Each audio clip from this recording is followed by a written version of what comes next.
I'm here with Andrew Miller, Hello. one of our wonderful instructors at Hackingtons. He's also a recent graduate of UC Santa Cruz, their computer science program. Computer science, computer game design. And most importantly, you are an indie game developer? That's my other job. Yeah. Your other job.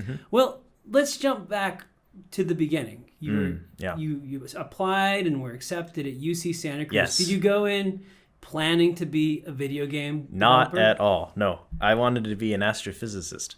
Astrophysicist. Or a roboticist. I wanted to make robots. Because I did first robotics in high school and elementary school. And I was really invested in that. I started doing the computer engineering program there because my roommate at the time was also doing that program, so it worked out. Eventually, I gravitated towards game development and game design because I fell in love with telling stories with games. So an indie developer is basically a small team. Yes. Typically. Is there ever such thing as a one-man show? Oh, yeah, totally. Indie game? Really? Yeah. Minecraft is, I think, the most successful example of that, at least to begin with. For the first few years, it was just Notch who was working on it. And then he became terribly wealthy. Well, right? yeah. I mean, Minecraft was measurable in Sweden's GDP as far as just Minecraft because it was so successcul. So the indie developer is kind of like the rock star musician. Right? It can be. I don't know if it's realistic to aim for that. It's kind of like if you look at a basketball, want to be a basketball star. The odds of that happening are very slim. And it's really important for someone going into game development to kind of know that it's tough. Especially as an indie developer, it depends on what your goals are. Because if you're looking to make a game as successful as Minecraft, it's going to take a lot of work and it's going to take a lot of sacrifices. So do most indie game developers have a side gig or a full-time gig and then... in the case of our project, all of us have another job that is our primary source of income. And then we're working on this project as I categorize it as a passion project because we're all in it because we all think the message of the game is really important. Yeah. And it's the social good. So that's why I'm working on it. Yes. When an indie gamer makes a game, where is it? Is it on PlayStation? Well, yeah. So nowadays it's actually it's way more possible now to have your game distributed widely than it used to be. Backpedal 15 years, Steam existed, but you probably wouldn't be able to get your game on a shelf anywhere. Nowadays you can get your indie game on a shelf. It's a lot of work. Most developers don't bother with it because you can distribute online globally and have much more reach that way. And also Steam is, I think, probably it's the biggest platform for PC and Mac and Linux right now. There's now the Epic Game Store, which has more favorable terms for indie developers as far as when you put something on Steam takes a cut of it. Same thing for the Epic Game Store. Most places, app stores you put your game on will take a cut of your revenue. Now, the game you're working on, yes. Are you coding it in Unity? Okay, so it's we're made in Unity. Yes. And are you going to be releasing it to PlayStation and Xbox? What's your plan? I can't make an official announcement about that. Okay. Because for that process, we have to get it certified by... You have to submit it to get looked at by Microsoft. You plan on we want to get it on as many things as we can. Okay. When the time comes. We're going to definitely have it on PC and Mac for sure, because that's what we're developing the game on. And then next steps for that after that would probably be iOS and Android. Since it's a point-and-click adventure game, I feel like the control scheme works fairly well across those platforms. You could also do it on a controller too. So... yeah. Everybody wants to become a video game developer. That's right. At Hackingtons. I think I could walk around every classroom and be like, what do you want to do? I want to make video games. I want to make... Of course, there's some students that want to make websites. Yeah. But there's a lot of coding jobs out there. Oh, yeah. But they're not all video game jobs. Yeah. And there's a little bit of a dark side to the video game world. Yeah, there is. Can you kind of speak to that a little bit and the stress and the pressure? Similar to other entertainment industries where... Take, for example, Hollywood. Everyone wants to be an actor. Everybody. And yeah, I know, right? Me too. But the thing is that when you have, and it's the same thing in the game industry, you have so many people that want to be game developers or work on video games. On the other side of the enthusiasm, you have the people who take advantage of that.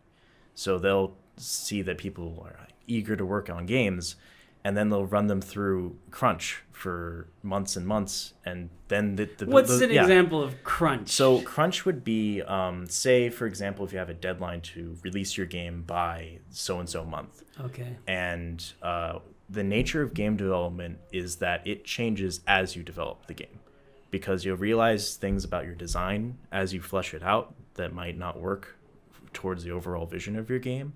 Or you might find that your overall vision for your game isn't really what you thought you wanted it to be. Yeah. So your schedule is set, but your workload and what you're doing might shift. Yeah. And then you end up working for like days and days straight, or months and months straight on a game or a software development project to get it released. And then after release, you still have to maintain it. So sometimes the crunch doesn't end. Similar to the television industry, to the radio, to, I mean, historically, anytime you have entertainment, you have this kind of... Yeah, you have people who will see, oh, these people are super enthusiastic to work, but then they don't really take into account how you're affecting their lives. Their work-life balance isn't necessarily there. Yeah. Like, crunch is something that has existed in the game industry since it started, I think. And it's called crunch? Crunch time. You're crunching to get the game done. And recently it has become recognized as a problem that it is. In both the indie game and the big players? I mean, we're not there yet, because you still have AAA studios that are crunching and just bringing people in, and then people leave because they burned out, and then they bring more people in. Yeah. And it doesn't really fix the problem. And that happens with indie games too, because people can, even one person working on their own game can get into the crunch cycle and be like pouring all of themselves into it. And I mean, you have your passion, but you don't want to like run yourself into the ground, right? Now, do you find yourself overwhelmed, or do you still just really enjoy every day coding the video game? Because you haven't released it yet. No, we're still working on it. I think that the way that our team's been approaching it is really, it's a good, healthy way of doing it. It is totally also, we are lucky to be able to be doing what we're doing with our setup, because not everyone is going to be able to be working on a game and also be working another job. Yeah. Like, that is just not a reality for a lot of people, but we're privileged in that we are able to do that. So everybody on your team is also working kind of a day job. Yeah. Most of our artists are they're freelance, so they have their own stuff they're working on. We have one of our programmers has their own studio where they're making other games. So, now, you have a lot of artists on your team? Oh, yeah, totally. And then you have like story writers? You have writers, yeah. And then the actual coders of the video game. Yeah, there's three of us. Three people coding. Okay. There's myself, and then there's another one of us who's a student still. Okay. And he's also, we work together to build out the game as far as levels and the code base. I do most of the level design, so I do most of the work related to getting all the work that the artists and writers are doing into a game format. Because like when you write a script, it's not really laid out in a way that is useful for making it's really useful for making a game, but you can't just like throw the script in. You gotta Sounds like there's lay a it out. lot of people, even on an indie game and team. on our game there is. Now, working together, they don't teach that at school No, usually. well, yeah, not really. I mean, it's kind of famous that programmers don't have a lot of social skills, but it is really important that kids know how to socialize for even jobs like video game development. It's incredibly important. There's a lot of arguing. I would say that if you have we don't argue that much at all. Like, we might get heated about like if there's something like super passionate we're talking about, as far as like, oh, I really think this is a good idea, but we don't argue about, like, we don't get into fights about stuff, because we all realize that we have the same like goal. Yeah. And honestly, like, it's as far as like for everyone's sake on a team, if you have like the best coder in the world, But if they're like terrible to work with because they're mean to everyone, then it'd be better to have like someone who's still learning, honestly, in some cases. Maybe that's just my opinion right now, because you don't want to like alienate your team, right? Yeah. And it's important that you're able to work with people. Well, it's so exciting. We can't wait till your video game comes out. And yeah, me too.